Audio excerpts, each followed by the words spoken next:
Hey everybody, I'm Jordan Garza and welcome back to Unredacted. So unless you've been living under a rock or just frankly kind of don't care like me, you're most likely aware that Elon Musk did secure his purchase of Twitter earlier this week, becoming the new CEO or Chief Twit, as he likes to refer to it. And Friday, November 4th, 4 days before the election, Elon Musk has nuked the Twitter staff from orbit, eliminating over 3,000 employees from the workforce, which one division of which was the moderation team, which is basically in charge of, moderating fake news and taking down stories that they don't agree with. So this time there will be no interfering from social media taking down stories like, oh, I don't know, the Hunter Biden laptop right before the election, which greatly swayed the election heavily. A lot of people post-election did polls and filled out questionnaires saying that if they had known about the Hunter laptop beforehand, they would not have voted for Joe Biden. It would have affected their vote, and most likely it would have affected the outcome of the election. We most likely wouldn't be in the situation that we are in now with the economy collapsing and gas prices through the roof. Ukraine is in shambles. All of these things were not happening under Trump. Now, I'm not going to sit here and go Trump, Trump, Trump the whole video, but I am going to say that after we talk about what's going on at Twitter, we are going to get into the polling coming out over the past few weeks. Basically, what I'm seeing based on polling, and I don't trust polls because in 2016 they were extremely off, 2018 they were off, and 2020 off. And every year, after every cycle, they say we fixed our polling, we've got it figured out, but they haven't fixed it in the last 6 years. It's always off by somewhere in the metric of 7 to 5 point differentials, meaning that you can't trust any polling that you're seeing. Now, another theory is that these polling that's coming out right now is actually attempting to lure Republicans into a false sense of security. Oh, look, you're winning in the polls. Oh, they're up by 5 points everywhere. And the polls are apocalyptic for Democrats if they are in fact accurate. Because, I mean, even in stronghold cities like New York, you are seeing Republicans starting to take the lead in the election polls. And, I mean, I can't even remember the last time a governor was... I cannot even remember the last time a Republican was the governor of New York. I imagine it'd have to go back 30 years, somewhere in that realm. But that being said, before we get into the news, I just want to say we passed 50 subscribers last week, and I mean, I know it sounds stupid, but to me, it's a huge deal. You know, if you're a returning viewer, I really appreciate you guys coming back. I love to see y'all out. If you're a new viewer and you manage to somehow deep dive through the algorithm and find me, welcome to the party. Please consider clicking the red subscribe button down below. I'd be humbled and really appreciate it if you do. And it makes Potato happy. It really does. He gets happy about it. Anyway, so on to the news. So this is from The Guardian. Twitter layoffs begin as Elon Musk admits massive drops in revenue. Twitter temporarily closed its offices to cut workers' access to internal systems on Friday as it began sacking hundreds of staff without notice. He is sending out notice. We'll get into that. A week after the billionaire Elon Musk took over the social media platform, firings, which could see as many as half of Twitter's 7,500 workers dismissed. Musk came up and revealed brands have begun pulling their advertisements, leading to what he says is a massive drop in revenue. And that's also true. From what I've been reading, a lot of activists and ex-Twitter employees have been going out and reaching out to these advertisers and saying, you need to boycott Twitter because this is a affront to our democracy. It's absolutely preposterous, but this is just how the left works. When they don't get their way, they attack. They try to find a way to destroy your livelihood. How can I take their money away? How can I make it to where they can't even live their life?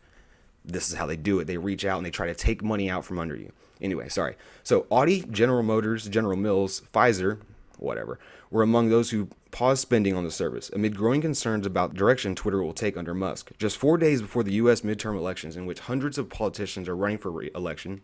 Okay. Yeah, there's always hundreds. I don't know. That was a weird. Just 4 days before the U.S. midterm elections, in which hundreds of politicians are running for election, there were claims the entire curation team across Twitter has been dismissed, potentially jeopardizing the company's ability to counter misinformation, with one sacked moderator warning of risk of content being more toxic. Okay, Twitter is like the epitome of toxic, so I don't know how you're going to get more toxic, but whatever. Your removal of the moderation team is not going to affect people saying words you don't like. It's going to affect Twitter being able to go, oh, that story about Hunter Biden, let's just put that over here. Anyway, so some staff awoke on Friday to find out they were locked out of their laptops and their access to the company Gmail Slack had been revoked. Chris Uni, who works for Twitter in the entertainment partnership in the UK, tweeted, well, this isn't looking promising. Can't log into emails. Mac won't turn on, but so grateful this is happening at 3 a.m. Really appreciate the thoughtfulness and timing on the front, guys. Okay, it's happening at 3 a.m. because that's when, normal people sleep. So he assumed he was going to be able to do this. It would go over smoothly and not have to have you coming on Twitter complaining about it. But, hey, free speech, it is your right to complain. Well, and this is his tweet itself. It's showing he can't get into his email and his MacBook is just stuck, not able to unlock. One of the employees told The Guardian that the platform could not function as usual on Friday because many of the members' staff had been locked out of their employee work accounts. Well, I mean, that makes sense. When you layoff 3,000 some odd employees, you have to expect there's going to be some kind of retaliation. So you probably shouldn't let them still have access to the internal workings of Twitter. So yeah, you lock them out of their accounts so they can't go in and mess with the code or try to post something, try to somehow harm Twitter now that they've been laid off. He claimed nothing has changed with the content moderation and accused activists of trying to destroy free speech in America. And that's true. Ever since Elon has took over, all he removed a lot of high-level officials like Vijay Gadde and people of those nature, but he hasn't changed any policy rules. He hasn't changed any content moderation rules. He's only removed employees. Actually, nothing has changed. So why is it that people are coming out and saying Elon Musk is a threat to democracy, and advertisers are going, we're going to put a pause on this until we see what goes on with the company. He hasn't done anything yet. So why are you making these moves? This is just the epitome of the left throwing a fit because something happened that they didn't want to happen. And prime example of the left throwing a fit. So Twitter is being sued by former employees of Elon Musk for mass firing. Let me stop really quick. This was put out yesterday. They have already filed a class action lawsuit to go after Elon Musk because he's going to lay off people. What? No. So the lawsuit alleges that the workers were not given enough notice, then firing in accordance with both Federal Worker Adjustment and Retaining Notification Act, WARN. The California WARN Act, these acts require the companies to give employees at least 60 days of advance notice before mass firing takes place. California's list of WARN Act notices, which is publicly available on the internet, shows no filing from Twitter on October 31st. The lawsuit was filed in an attempt to make sure that employees are aware that they should not sign away their rights and that they have avenue for pursuing their rights. Shannon Liss Riordan, the attorney who filed the complaint Thursday night, told Bloomberg. The suit will follow the U.S. District Court in San Francisco names 5 workers and plaintiffs. The suit notes that one of the plaintiffs' names has already been fired at the time of filing, while 3 others had been locked out of the company accounts, an action presumed to indicate they will soon be formally terminated. No. Everyone was locked out of their accounts. Elon has his own engineers and team coming in, going over the code, looking for issues, and making the changes that he wants to make. I'm sure the only people who aren't locked out are the people who were given that November 7th deadline to have the new Twitter Blue set up. Anyway, we'll have to see how this lawsuit plays out. I imagine it's not going to go anywhere because Elon hasn't actually violated any rules. To me, I think it's a little bit silly, but, I wanted to bring it up. But, that's pretty much it on the Elon thing. He laid off over 3,700 employees. Actually, let's read one more thing before we switch over to the polls. So, this is the actual email that was sent to employees, indicating they had been fired or not. I have both emails, one for the you're fired email and the you're safe email. So this is the you're fired email. So, hello. As shared earlier today, Twitter is conducting a workforce reduction to help improve the health of the company. These decisions are never easy, and it is with regret that we write to inform you that your role at Twitter has been impacted. You're fired. Today is your last working day at the company. However, you will remain employed by Twitter and you will receive compensation and benefits through the separation date of February 2nd, 2023. During this time, you will be on a non-working notice period, and your access to Twitter systems will be deactivated. While you're not expected to work during this non-working period, you are still required to comply with all company policies, including the employee playbook and code of conduct. Within a week, you will receive details of your severance offer, financial resources extending beyond your non-working notice period. At this time, you will also receive a separation agreement and release claims and other offboarding. So, like I said, he isn't just kicking you out to the curb. He's also, also giving, further financial resources, extending past the point when you're on this non-working period. He's actually going above the call, but, leftists are still going to scream foul. Anyway, so that's pretty much it on the whole Twitter Elon front. We'll have to see, November 7th, what actually takes place as far as policy changes. But as I said earlier, polls are hit and miss. Normally they're off by anywhere from 5 to 7 points. So I hate reading these, and this is why I haven't done any poll updates, because I hate polling. Polling always gives you this skewed representation of, honestly, the narrative. But let's take a look from Politico and see what they're saying about this upcoming election. 4 days, as I remind you. Go vote. So the Senate, it remains a toss-up. Now, what did I say about points? It's always off by 5 to 7 points, but I didn't specify in which direction. Over the past 3 election cycles, if you look at the polling and then look at the post-election results, they are off by 5 to 7 points, skewed Democrat. So anything that you see here, you need to push it over towards the right at least a little to get an accurate representation. So the Senate does remain a toss-up. I don't think it's going to be a toss-up. I've been seeing a lot of polling. New York is turning red. New Hampshire is turning red. Pennsylvania is most likely going to go red because everyone realized that John Fetterman's brain doesn't work and he can't process information without a little machine to read it for him. If you haven't seen the John Fetterman Dr. Oz debate, please go watch a little bit of it. I don't expect you to watch the whole thing because listening to John Fetterman try to communicate and talk actually is like physically hard to do. It gives you a really good glimpse into how the Democrats perceive their politicians. They look at him and know his brain doesn't work. I mean, Joe Biden's brain doesn't work, but this man had a stroke in May. He's still recovering. He cannot process auditory language properly. And they're going to try to shuffle him out onto the debate stage against Dr. Oz. I don't know what the point of that was other than just to show the American public John Fetterman is not fit for office. So governors, apparently that is still leaning Democrat. I didn't know that. That's interesting. So let's look at this over here. It's also from Politico. So the battle from the Senate is a coin flip. Welcome to the election forecast. And this is, again, likely Republican on the House. But if we go down here a little bit past look, see, this is Zeldin from New York. He's actually the Republican candidate that seems to be taking the lead in, based on polling, is actually probably going to be the next governor of New York. And that is extremely interesting. Sorry about that. I realized I was on the wrong page. I wanted to look at the wider polling things. So this is why we were here. Arizona Senate, Democrat and Sen Mark Kelly has opened a lead over Republican Blake Masters. So these are all toss-ups. What they're not going to tell you here is all of these specific states that we're looking at, these 6, were originally Democrat leaning by 6-7 points, and now this has all gone to a toss-up. Now, what happens when you're at even, but the polls are skewed 7 points?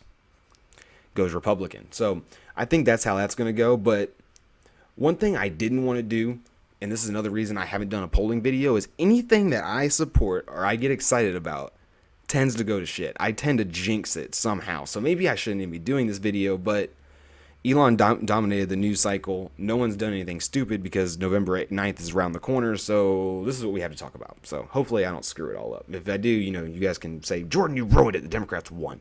Anyway, so California's 27th district, the most valuable GOP incumbent in the country, might be Mike Garcia, whose district of North Los Angeles voted for President Joe Biden by 13 points. California's 27th district, leaning red. Iowa's 3rd district, also leaning red. Maine's 2nd district is a toss-up. You've got more toss-ups. You got one. Ohio is leaning blue. Pennsylvania district. Now they're not going to say anything, but Fetterman screwed Pennsylvania. It's going to go deep red. Texas 15th district. Republicans' South Texas surge could net them the congressional seat. Rio Grande Valley swung sharply in the right in the last election. I would like to say, whoever is voting for Democrat, please move away. I don't know if you moved here from California or you're fleeing from the north. Go back. Go somewhere else. Please do not come down here and screw up the Lone Star State. We don't want you here. Now, if you're going to come here and not vote for the same policies that you did to ruin your state, hey, welcome. Welcome with open arms. Please don't come here and ruin our state the way you ruined yours and were forced to flee. Okay? Thank you. Now, as for governors, as they said earlier, it looks like it's going to be leaning more Democrat, but, yeah, okay. So, kind of. We got 2 toss-ups. We got one looks like heavy Pennsylvania governor. Okay, so I've already said this, but Pennsylvania is going red. So, Politico, you're wrong here. The pollers are very wrong here. Now, I know that John Fetterman is running for the Senate, and this is governors. No one in Pennsylvania that watched that debate is like, oh, I'm going to go out and vote for Democrats. Yeah, that seems like, no. So we'll have to see on Pennsylvania. I'm going to definitely look into that one in my next video just to follow up on how that went, but I don't see this one happening. This one, I believe, is going to go red. Another toss-up in Wisconsin, Florida governor, Ron DeSantis. You can't mess with Ron DeSantis. And the Michigan governor is slightly blue, but I've also heard rumblings that Michigan is starting to flip as well. Anyway, so like I said, New York is starting to flip for Republican, and Biden was sent to New York to seek to bolster the New York Democrats this weekend. However, if you've been reading the news, you know that drastically backfired, and that's why I've been bringing up over and over again that New York is starting to turn red, because Biden went down there, gave his speech saying, you gotta get out the vote, man. Don't let the Republicans take New York. Come on, man. I think I'm getting pretty good at that. But after speaking, the polls went and completely shifted in the Republicans' favor. So you have like where Trump endorses somebody and they normally win their election or at least their primary, and you have Democrats that are like, please God, don't send Joe Biden to help me because he's going to ruin it. Please don't send Grandpa Joe. He's just gonna and you see old Joe coming home down. He's sniffing some hair as he walks up, and you're like, oh God. And before we go, I just wanted to bring up one last thing. So I'm sure everyone knows who Joe Rogan is, but you also probably know that Joe Rogan normally is pretty vocally a Democrat, or at least doesn't bring up politics. But in the past few months, even Joe Rogan has come out and said, you need to vote Republican. And in an interview he did a few days ago, he made a statement that I just thought was really, really funny. So let's see here. Joe Rogan, the red wave that's coming is going to be like the elevator doors opening in The Shining. And it's just the red wave, the red great flood, as some people are calling it. So I don't want to harp on that one too much because, like I said, I might end up jinxing it. But based on polling, based on everything we're seeing, it's the economy, stupid. The Democrats are literally campaigning on abortion and trans rights. That's all they have, because they know if they try to talk policy, they are going to get destroyed just by the numbers that's come out in the past 2 years. So we're gonna have to see what happens on November 8th. I like the fact that Elon Musk just nuked the entire content moderation teams. You're gonna try to pull some crap before the election? Not this time, sir. You just get out and go home. Good on him. I know that a lot of the people he's been in talks with about the new council he wants to set up. He also, I know I didn't mention this earlier, he wants to set up a council that will be in charge of deciding who comes back, who's unbanned. He wants to do all of that fairly. He's reaching out to a lot of really questionable organizations and questionable people to, get advice on how he's going to moderate the platform. And in my opinion, I think he's going down the original path that caused Twitter to become a cesspool in the first place. You need to go in with your own team, make your own personal decisions, and do not, pass out all this responsibility to Democrats, because all they're going to do is cry, whine, and throw a fit. It's very obvious based on the way Twitter has been, managed in the past 10 years, 5 years, is that they notice that, Republicans will get upset, they'll throw a fit, but they won't leave the platform. They'll get upset, they'll complain, but that's about it. Leftists will absolutely lose their mind. They'll throw a fit, they'll stamp their foot, they'll leave the platform, they'll attack you in the street. I mean, how many stories have I done about leftists attacking Republicans for no reason? Just because they're Republicans. So Twitter has realized that it's safer to work with the left because the right isn't going to leave, but the left will freak out. So what do? You give the left whatever they want, and you tell the right to go screw themselves because they're not going to leave anyway. This is another issue I have with the Republicans and the right in general. I like to say I am a centrist. I think they're both idiots. But the Republicans are a glorified speed bump. They have a very bad perplexity of getting very little done but saying a lot that sounds good. So hopefully they can execute better this time around if they do manage to sweep in this coming election. So we'll have to see how that goes. I have faith. I'm going to say an extra prayer. I would suggest y'all do too if you want if these things to change. But if you really want these things to change and you're in somewhat of a blue state, please don't just say, I'm in New York, it's not going to matter, because it looks like it might. Go out, vote, get as many of your friends as you can manage to pile in your car and take them to vote too. You don't need to tell them how to vote, but at least take them. Let's get as many people out there so that we can actually get some kind of a decision made. Now, before I let you all go, I just wanted to make one more little point that just kind of popped into my head. Keep an eye out for people saying election deniers or intimidation. The left is going out of their way to make it seem like this election is already being stolen when all there is pre-voting in. And early voting, pre-voting is normally heavily democratically favored.